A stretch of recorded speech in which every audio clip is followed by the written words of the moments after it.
sometimes the articulation between the scapula and the rib get a little stuck. So this is what we do to separate it. The arm behind the back like that.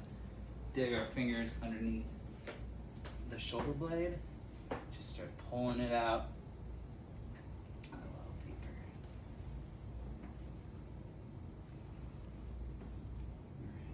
And retract your shoulder and relax.